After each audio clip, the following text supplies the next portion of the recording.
Bueno, buenos días a todos, todas.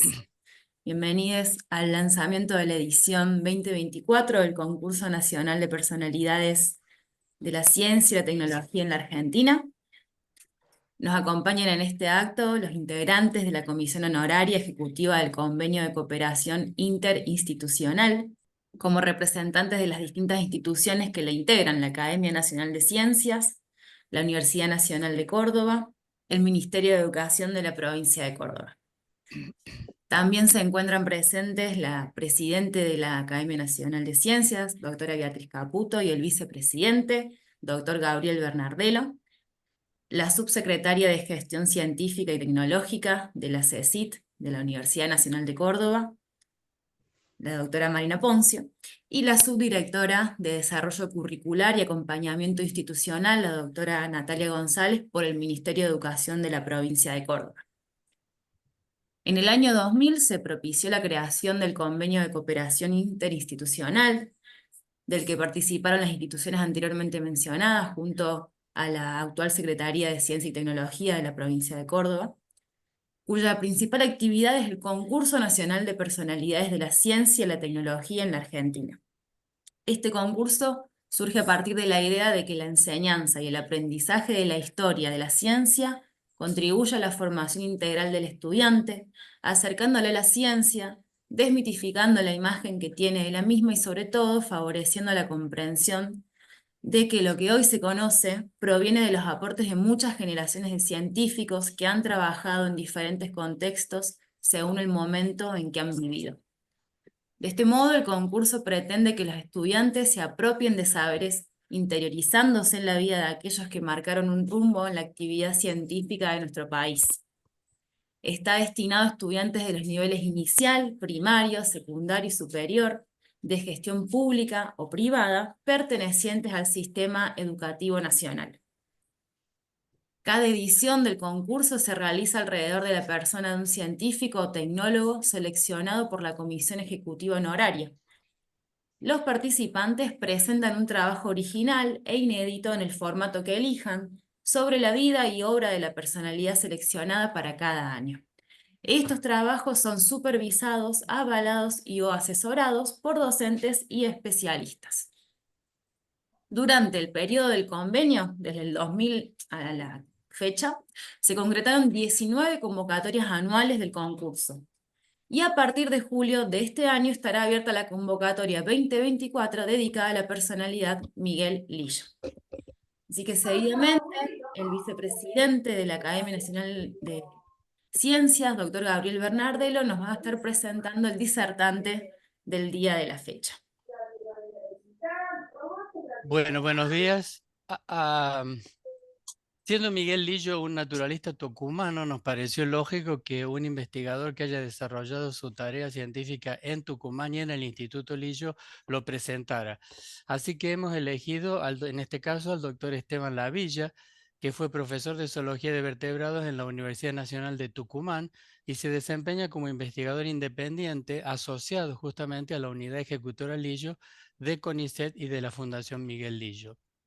Esteban es un reconocido herpetólogo especializado principalmente en anfibios neotropicales, que se ocupa también de la historia de la ciencia. Ha producido unos 160 trabajos científicos, 9 libros, 14 trabajos de divulgación y fue destacado en las universidades de Salta, Asunción y Kansas y Richmond de Estados Unidos. Se ha destacado por la formación de recursos humanos y por la participación en eventos científicos nacionales e internacionales. Ha recibido varios premios, entre los que destacamos una distinción como biólogo destacado del siglo XX, un premio especial por su contribución al conocimiento y conservación de la herpetofauna latinoamericana, el premio Caimán del Chaco por su contribución científica y motivación a los estudiantes y jóvenes profesionales para la producción de conocimientos sobre anfibios y reptiles, y recientemente el premio María Codoseo de la Red Chilena de Herpetología.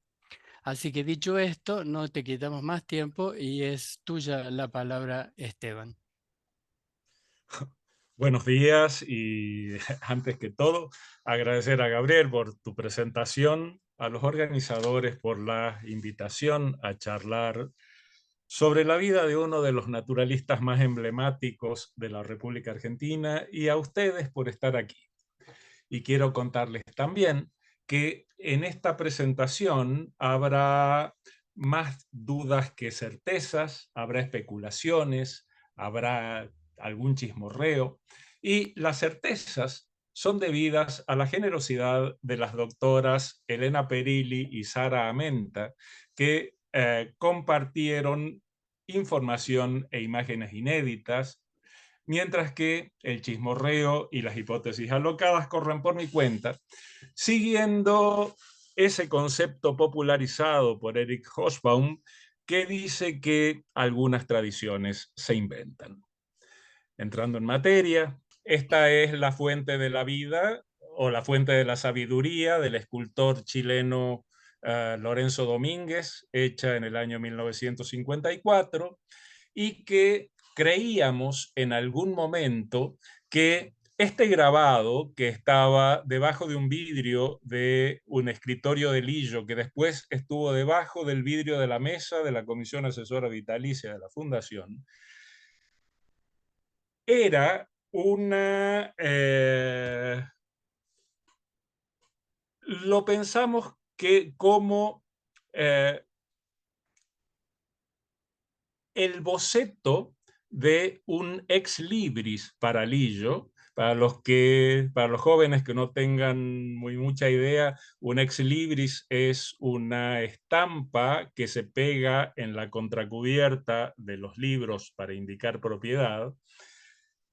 Y habíamos pensado, como les digo, que era un ex libris para Lillo, porque la imagen de este búho representaba cabalmente el carácter serio, reservado, taciturno y contemplativo de nuestro naturalista.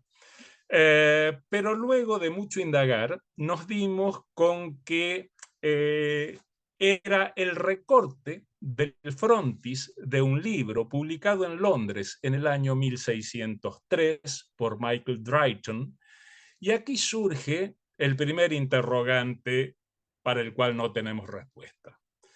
¿Cómo y cuándo llegó este grabado a aquella quinta provinciana hacia finales del siglo XIX o en las primeras décadas del siglo XX?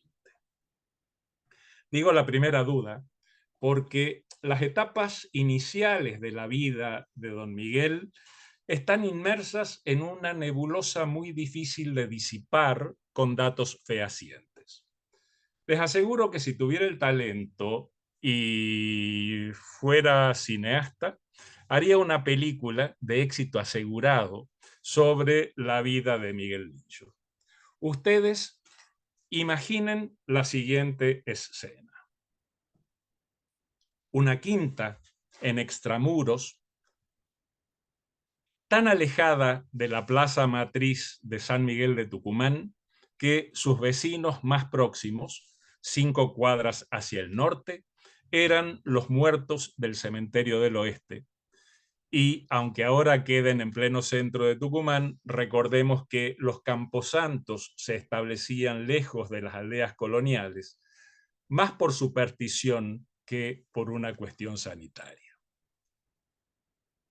Ubiquemos ahora en esa quinta a Tomasa, Magdalena, Melchora, Dorotea y Felipe, los hijos del español Severo o Severino Lillo y de una señora de apellido Escobar, cuyo nombre de pila se ha esfumado. Y de este grupo, Felipe se fue de casa, Dorotea se casó con un primo o con un tío de la rama materna y se alejó también del predio, y allí quedaron solteras Tomasa, Magdalena y Melchora, bordando randas, tejiendo alfombras, criando animales de granja y atendiendo la huerta para la subsistencia, cuando de pronto llega la noticia que una de ellas estaba embarazada. Ser madre soltera a mediados del siglo XIX era algo escandaloso en el segmento social al que pertenecían las señoritas Lillo, y aquí vienen las dudas mayores. Miguel Ignacio no conoció a su padre y, a pesar de vivir toda su vida con ella, tampoco supo quién era su madre. No lo cuentan las crónicas, pero los memoriosos de la época dicen que cuando llegaba la partera o el médico a revisar a la gestante, se encontraban con 3 hermanas encapuchadas, esto es, con 3 hermanas solidarias que de este modo diluían la vergüenza familiar. Tampoco supo su fecha de nacimiento. En unos apuntes autobiográficos, Lillo anotó: nacido soy el 27 de julio de 1862 o de 1864, no lo sé con seguridad, mientras que en otros documentos se registra el 31 de julio, día de San Ignacio, y por eso el nombre intermedio, y otros documentos más llevan el año de nacimiento a 1865. Adorado y quizás asfixiado por estas madres tías, aprendió a leer y escribir en casa. Luego concurrió a un establecimiento privado que dirigía un tal Juan Robaletti, pasó por la escuela pía del maestro Gavarros e ingresó finalmente al Colegio Nacional en 1877. En ese Colegio Nacional se dedicará con pasión a las clases de física y química de Rafael Hernández y a las de ciencias naturales de Inocencio Liberani, y su formación culminará con la llegada a Tucumán de Federico Schickendans. Y aquí tengo un problema. Rafael Hernández es el nombre también del fundador de la Universidad de La Plata, y no pude encontrar información sobre este ingeniero que fue profesor del Colegio Nacional de Tucumán y que participó también de la primera expedición arqueológico-geológica a Loma Rica, en Catamarca, que tanto diera para nuestro conocimiento del pasado histórico. Les decía que en 1881 egresa como bachiller y en los años subsiguientes trabajó como asistente en una farmacia y luego como auxiliar en química de la Escuela Normal y el Colegio Nacional, hasta que en 1885 Schickendans lo convoca a la recién creada Oficina Química Municipal, que era el equivalente a las oficinas bromatológicas de la actualidad. Schickendans era un personaje en sí mismo, porque era un químico formado en la Universidad de Heidelberg que llegó a la Argentina convocado por Samuel Lafone Fischer, el padre del reconocido etnólogo Samuel Lafone Quevedo, para que manejara sus minas de cobre en el Pilciao, en Catamarca, donde se dedicó no solo a la química y a la mineralogía, sino también a la botánica. De él diría Lillo: con Schickendans mis estudios tomaron mayor vuelo, y es que el autodidacta encontraba un maestro por fin para orientar sus afanes e intereses. Pero, ¿cómo se origina la pasión de Lillo por la naturaleza? Siempre es complejo establecer el origen de las vocaciones, pero en una carta a su colega Cristóbal Hicken le cuenta que, entrando a la adolescencia, una de las influencias más fuertes vino de un libro llamado La República Argentina, de Ricardo Knapp y diversos colaboradores, originalmente escrito en alemán y traducido simultáneamente al inglés, francés y castellano. Y aquí vale una digresión más. Este era el libro con el que nuestro país se presentaba al mundo en la Exposición Universal de Filadelfia de 1876, con la que los Estados Unidos celebraban el primer centenario de su independencia. Argentina, bajo el gobierno de Nicolás Avellaneda, tuvo una presencia imponente en esa exposición, a la que envió lo mejor de sus producciones materiales y culturales. Se preguntarán entonces cómo diablos llegó este volumen a manos de un jovencito, casi un niño, que aún no había ingresado al colegio secundario, y por respuesta va necesariamente una especulación más. Recuerden que al comienzo les decía que las señoritas Lillo se dedicaban al bordado de randas. Pues bien, la randa es un encaje de malla bordada hecho con hilo y aguja de coser, originario de los Países Bajos y que llegó a España con las mujeres que acompañaron el regreso de los tercios de Flandes, y de allí pasó a las colonias de América. Por vaya a saber qué extraña circunstancia, esta artesanía desapareció de todo el mundo, excepto de Tucumán.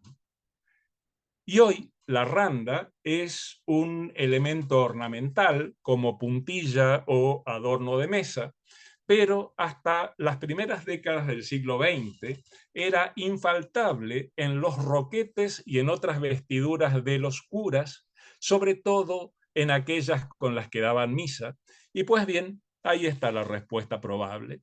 Argentina mandó una muestra de nuestras mejores randeras a esa exposición, y la señorita Tomasa Lillo ganó un premio con un hábito sacerdotal bordado con esa técnica.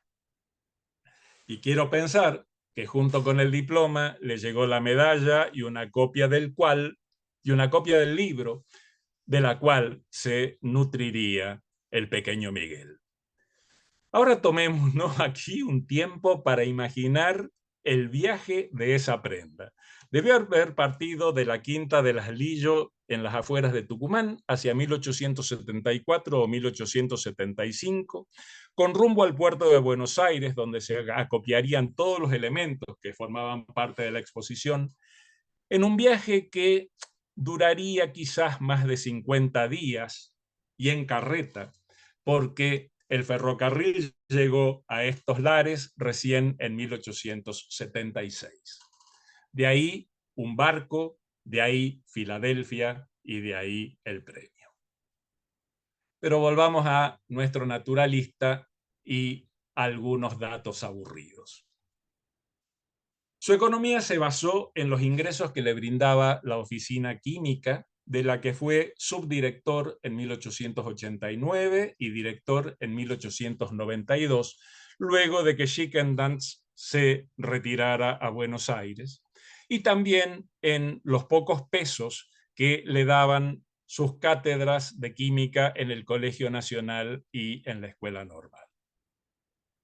Dicen las malas lenguas que sus clases eran un tormento de aburridas, lo que le trajo a don Miguel más de un dolor de cabeza por denuncias y planteos de estudiantes, las que culminan en una huelga de 1914 que lo llevan a renunciar definitivamente a la docencia. Junto con todo esto, Lillo era un explorador incansable que recorría su provincia caminando o a caballo, como se autorretrató en una de sus libretas de campo cuando fue a herborizar a El Ciambón en 1887, y se dedicaba a coleccionar plantas, animales y todo aquello que llamara de su atención, anotándolo todo minuciosamente. El tesoro de las libretas de Lillo todavía está por ser dilucidado. En 1898 viajó por más de un año a Europa y allí se dedicó a visitar museos y centros de investigación, y al regresar estaba decidido. Cambió la química por la botánica y a ella dedicó todos sus esfuerzos. Sus contribuciones fueron de tal magnitud que su palabra era tomada por ley entre sus colegas, tal como se refleja en la abundantísima correspondencia minuciosamente archivada. Son más de 1800 cartas, y esta correspondencia fue transcrita íntegramente por las doctoras Sara Amenta y Elena Perilli en una obra descomunal que espera encontrar financiamiento para lograr ser publicada alguna vez.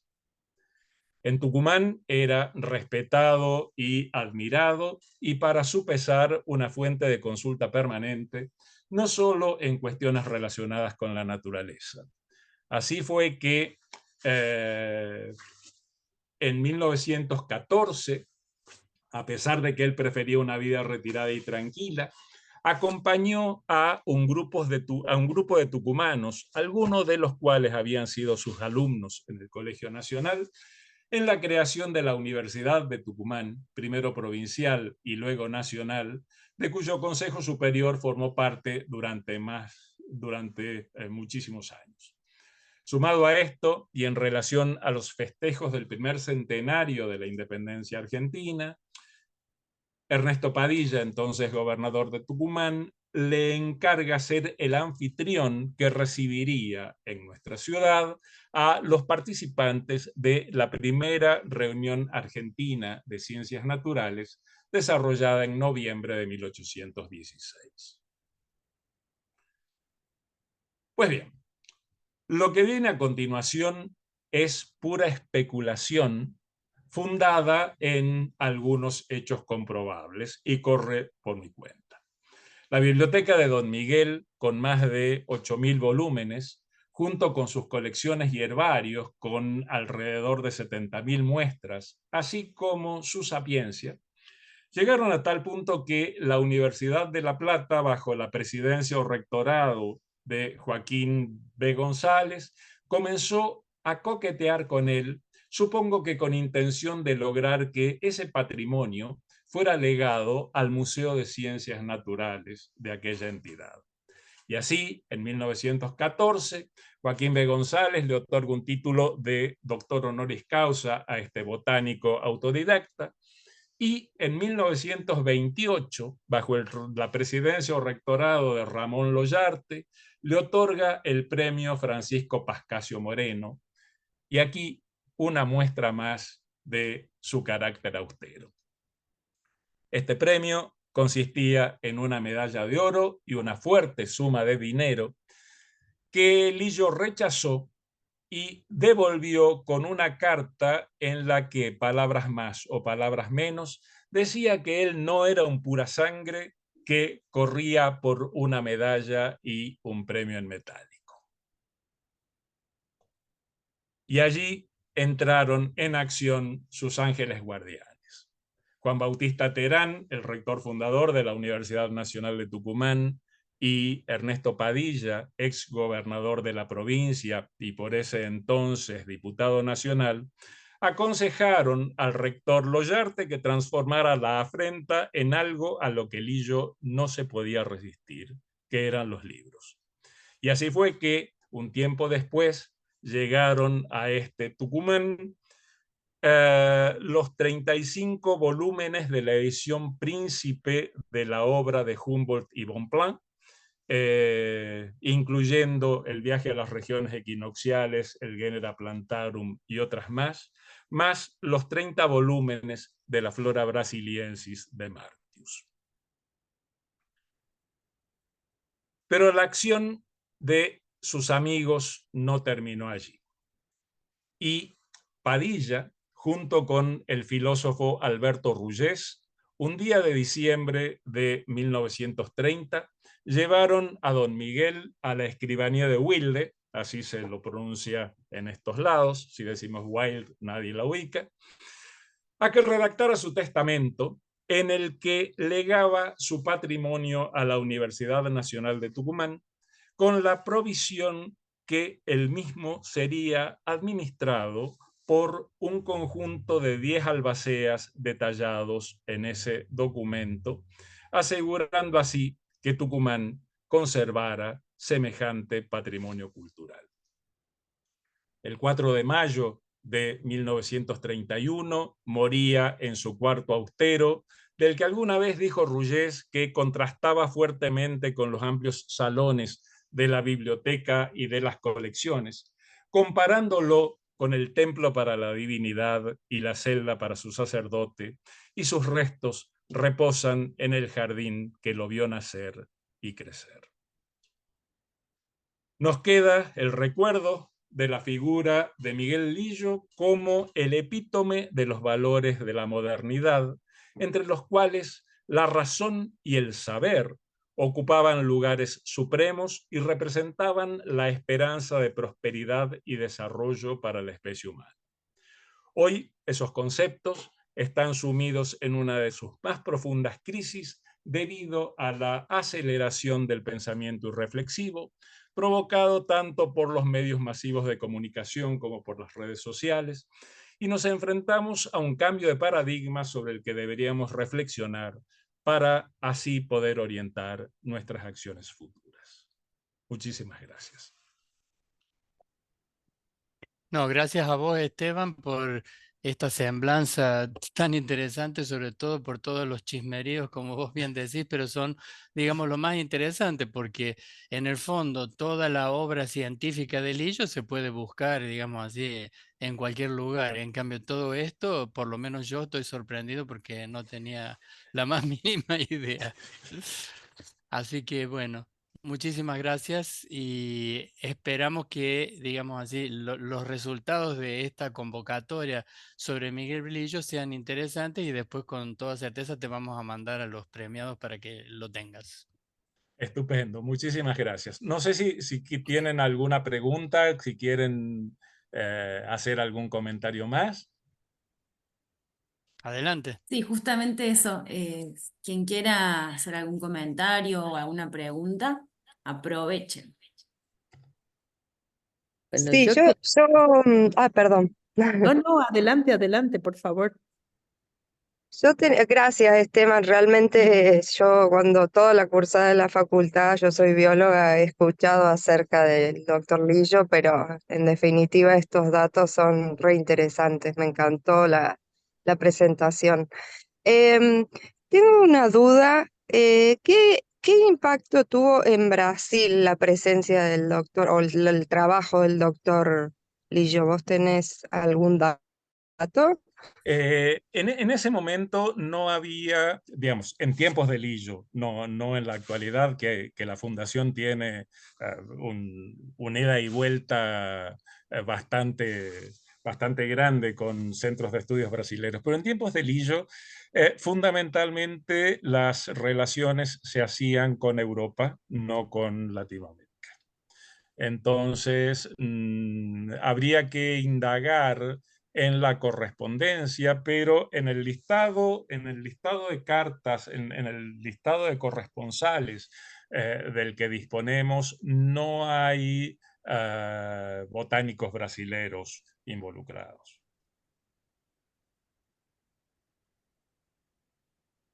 Muchas gracias. No, porque tengo entendido que hay algunas instituciones que llevan el nombre del doctor Lillo en Brasil.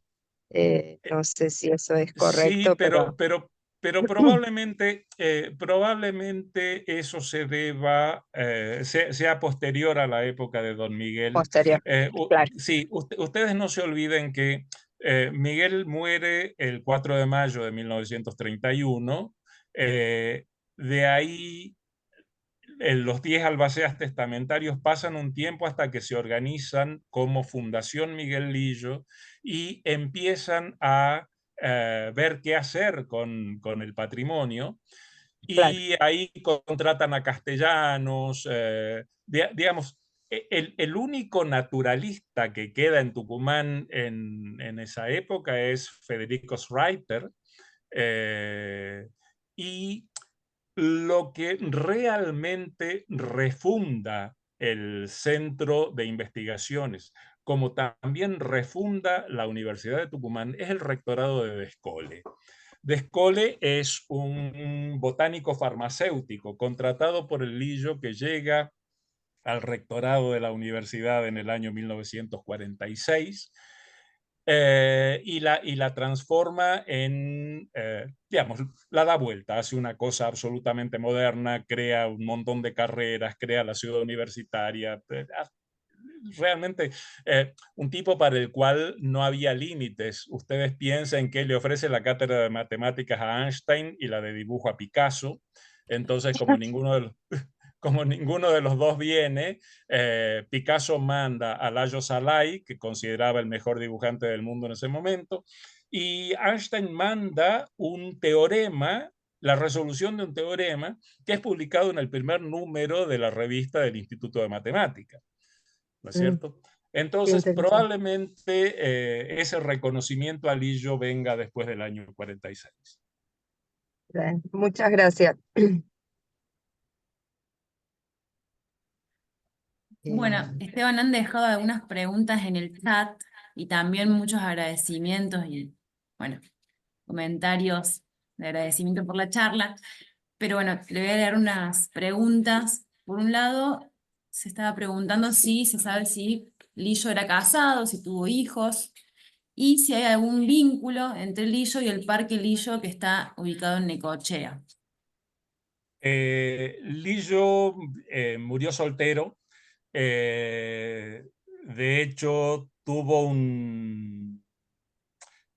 hay una, hay una crónica escrita por Antonio Torres, que fue su médico personal, en el que cuenta que debido a un problema glandular no tuvo un desarrollo adecuado como para permitirle paternidad. No se le conoció esposa, no se le conoció novia ni novio, era absolutamente retraído y solitario, y probablemente el Parque Lillo de Necochea sea un homenaje a Don Miguel. ¿Puedo hacer una pregunta? Sí, con todo gusto. Primero agradecer, porque la verdad que me encantó, conozco poco sobre Lillo y me gustó muchísimo, así que le quiero agradecer, doctor, porque estas cosas facilitan a que tengamos una mayor participación y bueno, todo el objeto de esta tarea que realizan desde el cuatripartito, todos los integrantes, es justamente incentivar a que muchos docentes y muchos estudiantes se involucren. Y bueno, me pareció que estuvo fantástica la presentación, así que muchas gracias. Usted mencionó que había toda esa obra epistolar del doctor Lillo. ¿Eso es posible que hay algún formato PDF o algo que puedan consultar algunos si quisieran hacerlo? No todavía. No todavía. No todavía, y es una de las sugerencias que hicimos. La Fundación Miguel Lillo decidió que, además de celebrar el 4 de mayo, todo el mes de mayo fuera un homenaje a Don Miguel.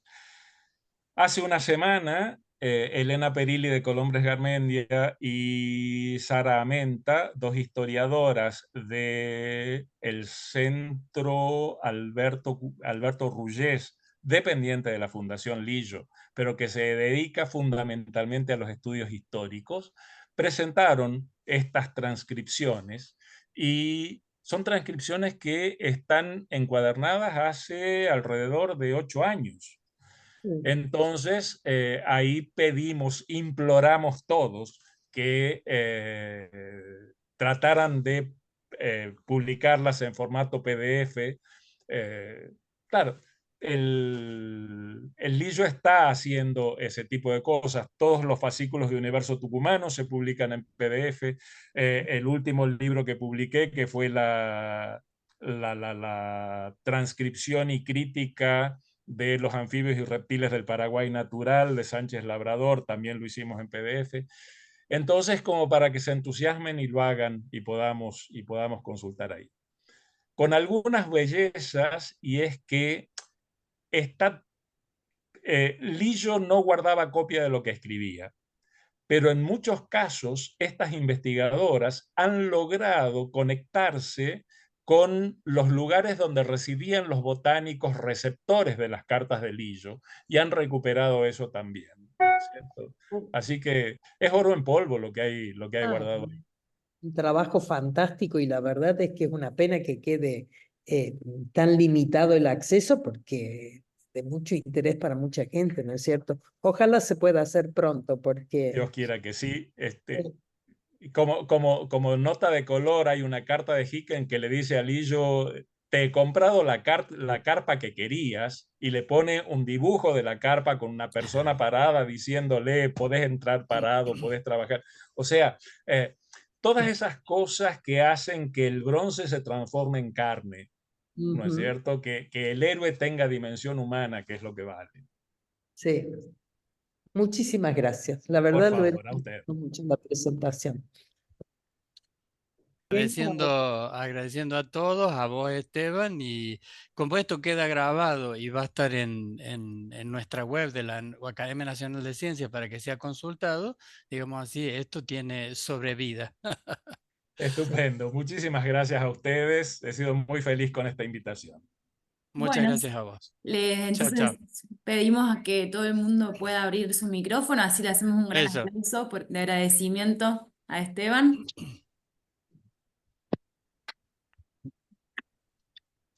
Muchas gracias. Muchas gracias, Esteban. Gracias, gracias. Muchas Gracias, gracias a muy todos linda la ustedes. presentación. Excelente. Muchas gracias. A ustedes, muchas gracias.